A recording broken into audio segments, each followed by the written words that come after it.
Start the topic chronic kidney disease from the nephrology medicine. तो यहाँ पे scenario देखें। सबसे पहले 50 इयर्स ओल्ड मेल, तो क्या है, एज ज़्यादा है, डायबिटिक है, हाइपरटेंसिव है फॉर द लास्ट 12 इयर्स, और उसको फेशियल पफिनेस है, पीडल एडिमा है, और इसके अलावा जो एक्सटर्नल डिस्निया है, और बीपी उसका जो है हाई है, पल्स उसकी 90 है, टेम्परेचर ठीक है, रेस्पिरेटरी रेट 22, उसके अलावा पैलर है, जनरलाइज्ड एडिमा है, एनीमिया है, उसको 7.8 HbA है उसकी, और इसके अलावा क्रिएटिनिन लेवल रेज्ड है, बन लेवल रेज्ड है, और उन्होंने खुद बताया है कि अल्ट्रासाउंड पे ग्रेड 3 पेरेन्काइमल चेंजेस आ चुकी हैं। सो इस तरह से सिनेरियो जो है ना हमारा क्रोनिक किडनी डिजीज़ का आएगा। अब इसको हम जो है वो बुक से देखते हैं। सो क्रोनिक किडनी डिजीज़ को हम स्टेप अप से देखेंगे, और जो एक्स्ट्रा पॉइंट्स होंगे वो मैं आपको इरफान मसूद से बता दूँगी, and when we will discuss about the kid जो है इसके यूक्यूज़ और डेविडसन के टेबल्स, ठीक है। तो क्रोनिक किडनी डिजीज़ क्या होती है, जिसमें क्या होता है, डिक्रीज्ड किडनी फंक्शन हो जाता है। जीएफआर जो होता है, ग्लोमेरुलर फिल्ट्रेशन रेट, वो 60 ml पर मिनट से कम हो जाता है, या किडनी डैमेज होता है स्ट्रक्चरल या फंक्शनल फॉर एटलीस्ट 3 मंथ्स।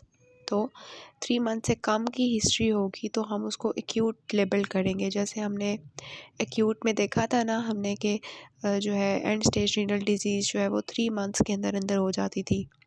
तो एटलीस्ट 3 मंथ्स के अंदर अंदर अगर किडनी फंक्शन जो है वो डिक्रीज़ रहे और किडनी डैमेज हो जाए, स्ट्रक्चरल या फंक्शनल एब्नॉर्मलिटीज़ आना शुरू हो जाए, तो उसको हम जो है वो क्या कहेंगे कि this is chronic kidney disease, ठीक है। तो क्रोनिक किडनी डिजीज़ की ये जो है ना चीज़ आपको पता होनी चाहिए। अब मैं इसको अगर आपको बताऊँ ना कि इसको इसका इंट्रोडक्शन मैं आपको बताऊँ अगर इरफान मसूद से, तो वो कहता है कि it is irreversible deterioration in the renal function. तो जैसे एक्यूट थी ना, वो हम रिवर्स कर सकते थे कॉज को रूल आउट करके, बट दिस इज़ इरिवर्सिबल, ठीक है। तो इसके अलावा होती है क्रोनिक किडनी डिजीज़, क्या कहते हैं, irreversible deterioration in the renal function. तो इसका ये जो टेबल बना हुआ है ना, इसमें हम एक्यूट और क्रोनिक को जो है ना डिफ्रेंशिएट करते हैं। अब क्रोनिक जो डिज़ीज़ होती है ना, क्रोनिक किडनी डिज़ीज़, उसमें आपको ज़रूर हिस्ट्री मिलती है कि किडनी डिज़ीज़ की, हाइपरटेंशन की, एडिमा की, एब्नॉर्मल यूरिन एनालिसिस की, मतलब किसी न किसी कोमॉर्बिडिटी की। जैसे अभी हमने सिनेरियो में देखा कि उसको हाइपरटेंशन भी थी, डायबिटीज़ की हिस्ट्री भी थी, ठीक है। रीनल अल्ट्रासाउंड पे किडनी का साइज़ जो है वो स्मॉल हो गया होगा, क्योंकि वो स्ट्रक्चरली बहुत ज़्यादा डैमेज हो गई होगी किडनी, ठीक है। इसके अलावा क्रोनिक में आपको क्या मिल रहा है, हाइपरकैलीमिया मिल रहा है, हाइपरफॉस्फेटेमिया मिल रहा है, एसिडीमिया मिल रहा है, और एनीमिया मिल रहा है। क्योंकि इतने अरसे से किडनी डैमेज है, तो फिर एरिथ्रोपोइटिन आपको मोस्टली एनीमिया जो है ना वो क्रोनिक में मिलता है। एक्यूट में भी मिल सकता है, लेकिन क्रोनिक में मोस्टली एनीमिया मिलता है, क्योंकि बहुत ज़्यादा किडनी जो है वो इतनी डैमेज हो गया, आहिस्ता आहिस्ता आहिस्ता करके एरिथ्रोपोइटिन मतलब कम तो होगा, लेकिन उसको एनीमिक होते हुए टाइम लगेगा। तो इस वजह से क्रोनिक में मोस्टली आपको एनीमिया और इस तरह की चीज़ें मिलेंगी। यूरिन एनालिसिस में जो है आपको जो है वो कास्ट्स मिलेंगे, क्योंकि स्ट्रक्चरली किडनी डैमेज हुई हुई है। फिर जो एक्यूट है उसमें जो चीज़ आती है ना, वो होती है कि उसका जो वो रिवर्सिबल होता है, return to the of renal function to normal with time, ठीक है। उसमें भी ये सारी चीज़ें आपको मिलती है, इलेक्ट्रोलाइट बैलेंस और एनीमिया, लेकिन मोस्टली आपको एनीमिया जो है वो क्रोनिक में मिलता है। और एक्यूट में जो है ना आपको यूरिन आउटपुट कम होगा, ओलिगोयूरिया होगा, और यूरेमिक सिम्टम्स इतने जो है वो प्रोमिनेंट नहीं होंगे। ओलिगोयूरिया आपने देखा था कि वो तो हो ही रहा था ना, तो ये चीज़ आ जाती है। अब इसके जो कॉजेज़ हैं उसमें से मोस्ट कॉमन कॉज जो है दैट इज़ डायबिटीज़। आपको पता है ये हमारी किडनी का बेड़ा गर्क करती है। इसके अलावा हाइपरटेंशन है। इसके अलावा क्रॉनिकली जो है ना ग्लोमेरुलर नेफ्राइटिस चल रहा था। इंटरस्टिशियल नेफ्राइटिस है, जिसमें ड्रग्स मैंने आपको कहा कि बहुत ज़्यादा रोल होता है उनका। पॉलीसिस्टिक किडनी डिजीज़ की हिस्ट्री मिल सकती है आपको पेशेंट में, that will lead to kidney chronic kidney disease and obstructive uropathy. तो ये जो है ना हमारे हो सकते हैं। इसके अलावा एक्यूट किडनी इंजरी को अगर हम ट्रीट नहीं करते, तो that can also lead to chronic kidney disease if the treatment is delayed और प्रोलॉन्ग्ड, ठीक है।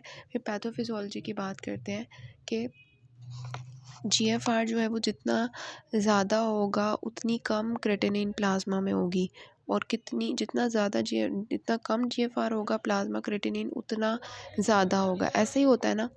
तो जो मोस्ट कॉमन इसका क्लिनिकल मेजर होता है ना GFR का, वो क्रेटिनिन क्लियरेंस होता है, ठीक है। मतलब क्रेटिनिन बॉडी से निकल ही नहीं रही, इसका मतलब GFR कम हुआ है। तो ये हमारी चीज़ आती है।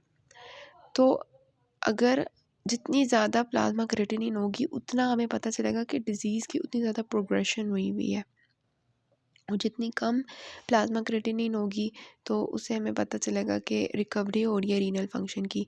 इसका मतलब ये है कि जो क्रेटिनिन होता है ना, क्रेटिनिन क्लियरेंस, वो एक्चुअली हमारा मॉनिटरिंग करने के लिए हेल्पफुल होता है, ठीक है। लेकिन इसमें मसल मास चेंज नहीं होना चाहिए। जैसे हमने पढ़ा था ना कि हमने उसका ख्याल रखना है कि कहीं क्रेटिनिन जो है वो बॉडी में इस वजह से तो ज़्यादा नहीं हो रही कि मसल टूट रहे हैं, ठीक है। तो क्योंकि उस केस में क्रेटिनिन ज़्यादा होता है, उसका देखना है हमने, ठीक है। तो उसके बाद जो है वो हमने क्या करना है कि इसी से क्रेटिनिन क्लियरेंस से ही हम देखेंगे। तो साइड पे लिखा हुआ है कि diabetes and hypertension are most common causes of end stage renal disease, ठीक है। और end stage renal disease not defined by BUN और creatinine levels, it is classically a loss of kidney function that leads to lab and clinical findings of uremia. कि uremia के signs and symptoms आना शुरू हो गए हैं, brain effect हो गया है, ठीक है, हार्ट इफेक्ट हो गया है, ऑर्गन्स इफेक्ट हो रहे हैं, लैब्स एबनॉर्मेलिटीज़ आ रही हैं, तो लॉस ऑफ किडनी फंक्शन हो गया है, ये हमें बताएगा कि एंड स्टेज रीनल डिजीज़ है। उसके बाद we have the clinical features. तो क्लिनिकल फीचर्स में देखें, क्रॉनिकली किडनी डिजीज़ में चल रही है तो कार्डियोवास्कुलर में क्या होगा कि हाइपरटेंशन होगी, क्योंकि GFR जो है वो कम होगा ना, जब किडनी जो है वो काम नहीं कर रही तो GFR कम होगा। GFR कम होगा तो रेनिन एंजियोटेंसिन सिस्टम एक्टिवेट होगा, तो उसकी वजह से एल्डोस्टेरोन रिलीज़ होगा। एल्डोस्टेरोन क्या करेगा, सोडियम वाटर की रिटेंशन करेगा, BP हाई करेगा। तो renal failure is the most common cause of secondary hypertension. एक हाइपरटेंशन की वजह से भी किडनी ख़राब हो रही है, और दूसरा किडनी ख़राब होने की वजह से हाइपरटेंशन हो रही है, ठीक है।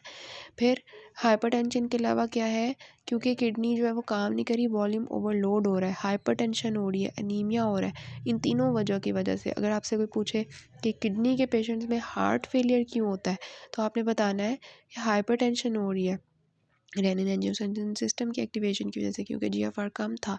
इसके अलावा अनीमिया और है बिकॉज एरिथ्रोपोइटिन नहीं है, तो वॉल्यूम ओवरलोड की स्टेट आई हुई है, क्योंकि वाटर बैलेंस मेंटेन नहीं हो रहा, तो उसकी वजह से हार्ट फेलियर की तरफ जाएगा। फिर पेरिकार्डाइटिस जो कि यूरीमिया की वजह से होता है, हम पहले भी डिस्कस कर चुके हैं। तो ये कार्डियोवास्कुलर में प्रॉब्लम आएगी, hypertension, heart failure and pericarditis. फिर GI में क्या होगा, यूरीमिया की वजह से क्या होगा, nausea, vomiting, loss of appetite. Neurological problems क्या आएंगे क्रॉनिक किडनी डिजीज़ के पेशेंट्स में, कि उनको लेथार्जी, सॉल्मोनल्स, ये सारे टॉक्सिक मेटाबोलाइट्स जब इकट्ठे हो जाएंगे ना बॉडी में, यूरीमिया वगैरह हो जाएगा, तो उसकी वजह से लेथार्जी, ठीक है, confusion, encephalopathy, seizures, peripheral neuropathy, ठीक है। फिजिकल फाइंडिंग्स में क्या है, weakness, asterixis, hyperreflexia, restless legs, ठीक है, जो मैंने आपको रेस्टलेस लेग सिंड्रोम पढ़ाया था न्यूरोलॉजी में, उसकी वजह से हाइपोकैलेसीमिया, हाइपोकैलेसीमिया होगा। तो हाइपोकैलेसीमिया क्यों होगा, क्योंकि विटामिन D नहीं है ना। तो हाइपोकैलेसीमिया की वजह से क्या होता है, कैल्शियम की कमी की वजह से मसल्स जो है वो टेटनिक, कन्फ्यूजन और लेथार्जी, ठीक है। तो ये न्यूरोलॉजिकल सिम्टम्स आना शुरू हो जाएंगे क्रॉनिक किडनी डिजीज़ के पेशेंट्स में।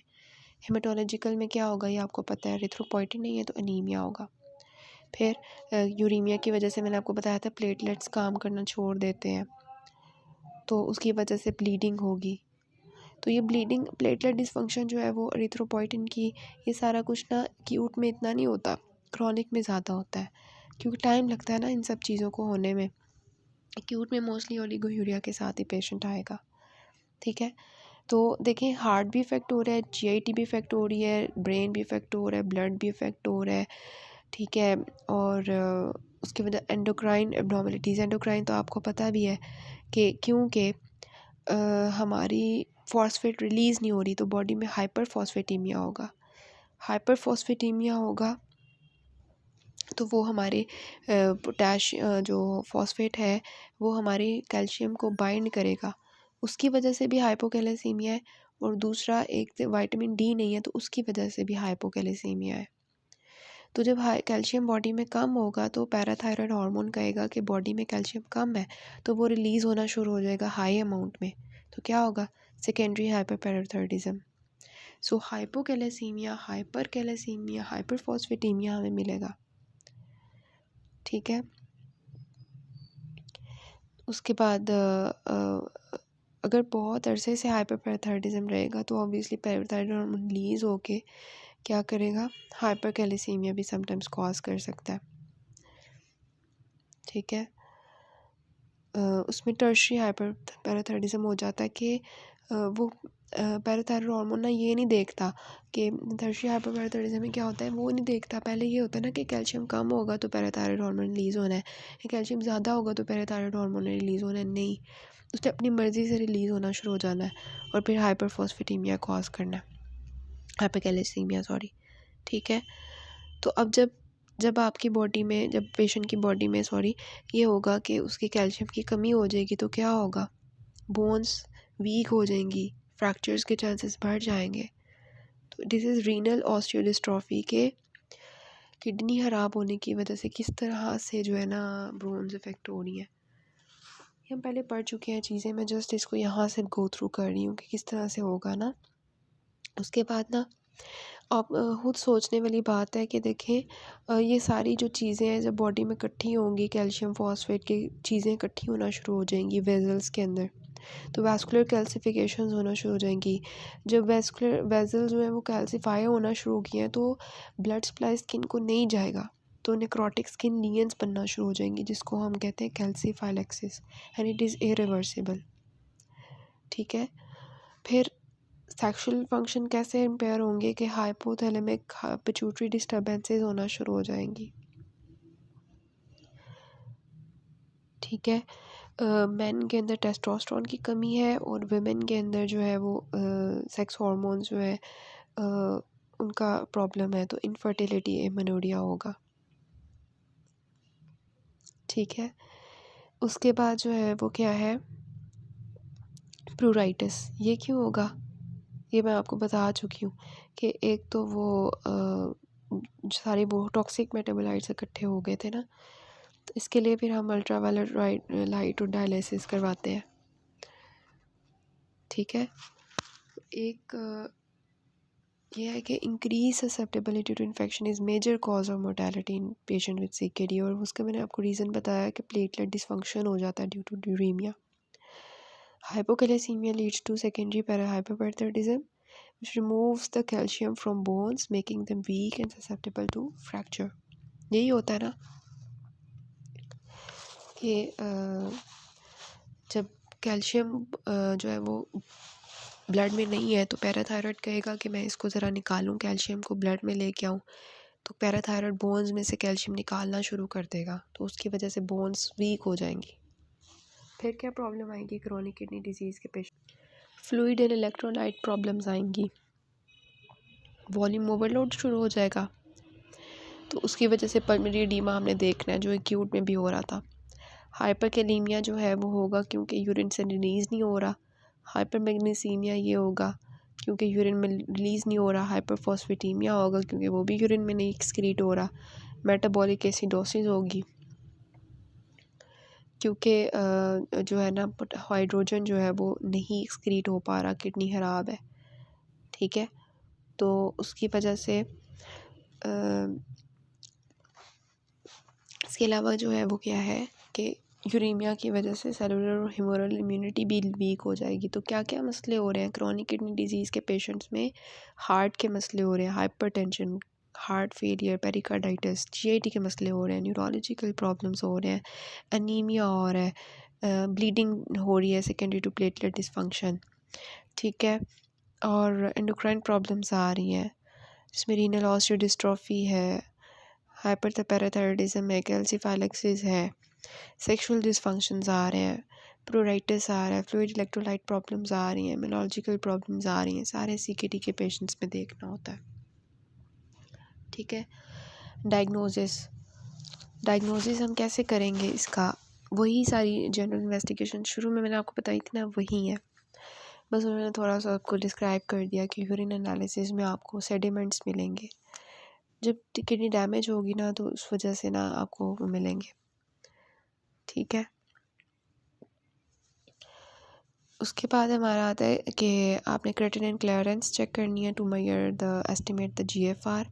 सीबीसी में आपको अनीमिया थ्रोम्बोसाइटोपिनिया मिलेगा। अनीमिया क्यों मिल रहा है? एरिथ्रोपॉइटी नहीं है। थ्रोम्बोसाइटोपिनिया प्लेटलेट्स की कमी क्यों मिल रही है? यूरीमिया की वजह से।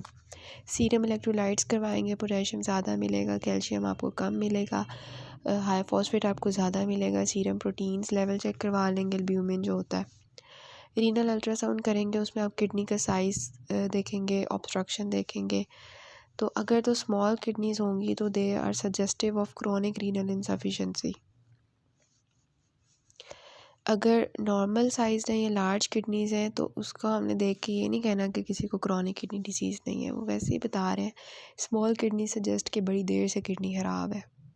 Renal biopsy to determine the specific aetiology like glomerulonephritis. Side box देख लें। In a patient with CKD symptomatic volume overload and severe hyperkalemia the most common complications जिनके लिए हमने इंटरवेंशन करनी है। तो मोस्ट कॉमन जो मोर्टेलिटी होती है वो इन्फेक्शंस की वजह से होती है। कॉम्प्लिकेशंस में वॉल्यूम ओवरलोड और हाइपरकलीमिया जो है ना वो सबसे ख़तरनाक है। ट्रीटमेंट क्या होना चाहिए इन पेशेंट्स का? डाइट डाइट कैसी होनी चाहिए? प्रोटीन्स कम होनी चाहिए, ठीक है। सॉल्ट कम होना चाहिए। फिर पोटेशियम फॉस्फेट मैग्नीशियम इनटेक कम होना चाहिए क्योंकि ऑलरेडी बॉडी में बहुत ज़्यादा है। एस इनहिबिटर्स का क्या काम होता है? ये जो इफरेंट आर्टीरियोल होते हैं उनको डायलेट करते हैं, तो ये रिस्क जो है वो कम करते हैं कि प्रोग्रेस ना करें, हमारी प्रॉब्लम ना हो ग्रेट। लेकिन इनका एक मसला आपको पता है क्या होता है? ये पोटेशियम का लेवल ज़्यादा करते हैं, हाइपरकैलेमिया करते हैं, और बॉडी में ऑलरेडी हाइपरकैलेमिया है, तो इसका ख्याल रखना है। बीपी कंट्रोल करेंगे। हाइपरटेंशन के मरीज़ हैं तो उनकी हमने ACE inhibitors are preferred. Diuretics भी हम यूज़ कर सकते हैं। डायबिटिक्स के अंदर क्या करना है? ग्लाइसेमिक कंट्रोल करनी है, स्मोकिंग सेसेशन करनी है, इलेक्ट्रोलाइट बैलेंसेस मेंटेन करने हैं, हाइपरफॉस्फेटीमिया जो है वो हमने करेक्ट करना है, और जिनके अंदर कैल्शियम विटामिन डी की कमी है वो देनी है, पूरी करनी है कमी। एसिडोसिस के लिए क्या देंगे? बाइकार्बोनेट। अनीमिया को कैसे ट्रीट करेंगे? एरिथ्रोपोइटिन देंगे। पल्मोनरी एडीमा को कैसे ट्रीट करेंगे? डायलिसिस करवाएंगे। प्यूराइटिस को कैसे ट्रीट करेंगे? यूवी लाइट के थ्रू, कोलेस्टारामीन के थ्रू और कैप्साइसिन क्रीम के थ्रू। और फिर अगर इन सब चीज़ों से सिम्टोमेटिक ट्रीटमेंट हमने दे दिया, डाइट अच्छी कर ली, हाइपरटेंशन को ट्रीट कर लिया, एस इनहिबिटर्स दे दिए, डायबिटिक्स को ठीक कर लिया, स्मोकिंग सेसेशन कर लिया, इलेक्ट्रोलाइट बैलेंस ठीक कर लिया, कैल्शियम विटामिन डी दे दिया, एसिडोसिस को ट्रीट कर लिया, अनीमिया को ट्रीट कर लिया, पल्मोनरी एडीमा को ट्रीट कर लिया, प्यूराइटिस को ट्रीट कर लिया। लेकिन अगर पेशेंट की किडनी बहुत हद तक ख़राब है तो we will go through dialysis and transplantation, ठीक है। Life threatening complications of CKD क्या है? हाइपरकैलेमिया। तो हाइपरकैलेमिया की मॉनिटरिंग करनी रहने, हमने ईसीजी मॉनिटरिंग करते रहने हैं कि क्योंकि हाइपरकैलेमिया जो है ना ये बहुत ज़्यादा ख़तरनाक होता है हार्ट के लिए। पल्मोनरी एडीमा को हमने चेक करते रहना है क्योंकि ऊपर हमने देखा इसकी कॉम्प्लिकेशन में यही दो हैं, हाइपरकैलेमिया और वॉल्यूम ओवरलोड। तो वेट गेन को चेक करते रहना है और इन्फेक्शंस की मॉनिटरिंग करते रहना है क्योंकि हमने देखा कि infection is the most common cause of mortality in the CKD patients. तो नमूनिया, यूटीआई, सेप्सिस, इस सबको हमने देखते रहना है, मॉनिटर करना है। Hyperkalaemia, pulmonary oedema, infection. So common causes of chronic kidney disease: diabetes, interstitial diseases, glomerular diseases, hypertension, systemic inflammatory diseases, renovascular diseases, congenital diseases। CKD के पेशेंट्स में देखें येलो कम्प्लेक्शन होगा, पेल होंगे बिकॉज ऑफ एनीमिया, जेवी पे raise होगा because of fluid overload, और pericardial टैम्पोनेट होगा। पल्सेस डॉक्सिस होगा इन द पेरिकार्डियल टेम्पोनेट। इसके अलावा जो है वो डायलिसिस की ज़रूरत पड़ सकती है पेरिटोनियल की। उसके अलावा जो है रेस्पिरेटरी रेट इंक्रीज़ होगा और मेटाबॉलिक एसिडोसिस की वजह से। फिर जो है हमारा पेरिकार्डियल फ्रिक्शन रब हमें मिलेगा पेरिकार्डाइटिस की वजह से। और ट्रांसप्लांटेड किडनी हो सकती है, उसका हमें स्कार नोट करना पड़ेगा। और इसके अलावा प्रोराइटिस की साइंस होंगे, इजी ब्रूजिंग होगी, पेरिफेरल न्यूरोपैथीज होंगी। These are the investigations to be performed: urea and creatinine to assess the progression of disease, urine analysis and protein urea, इसमें ग्लोमेरुलर डिजीज़ का हमें पता चलेगा। उसके बाद electrolytes to identify hyperkalaemic acidosis, calcium phosphate parathyroid hormone to assess the renal osteodystrophy, albumin level. उसके बाद जो है सीबीसी, ये सब कुछ देखना है। लिपिड्स, ग्लूकोज लेवल चेक करना है, रीनल अल्ट्रासाउंड करना है, हेपेटाइटिस एंड HIV सीरोलॉजी करनी है। ठीक है, क्योंकि ट्रांसप्लांट के दौरान हमने इनकी चीज़ों की देखनी है। उसके बाद दूसरे टेस्ट हमारे होते हैं। ये क्राइटेरिया आपने याद रखना है कि when to refer a chronic kidney disease patients to nephrologist. ठीक है, ये इंपॉर्टेंट है। अगर GFR जो है वो 30 ml पर मिनट से कम हो गया, रैपिड डिटोरेशन हो गई या रीनल फंक्शन की के उसके बाद जो है ना सिग्निफिकेंट प्रोटीन यूरिया है कि जो है ना हमारा 100 से ज़्यादा है। ठीक है, PCR greater than 100 and ACR greater than 70। आपको नेक्स्ट पार्ट से इसके UQs के साथ करवाती हूँ नेक्स्ट।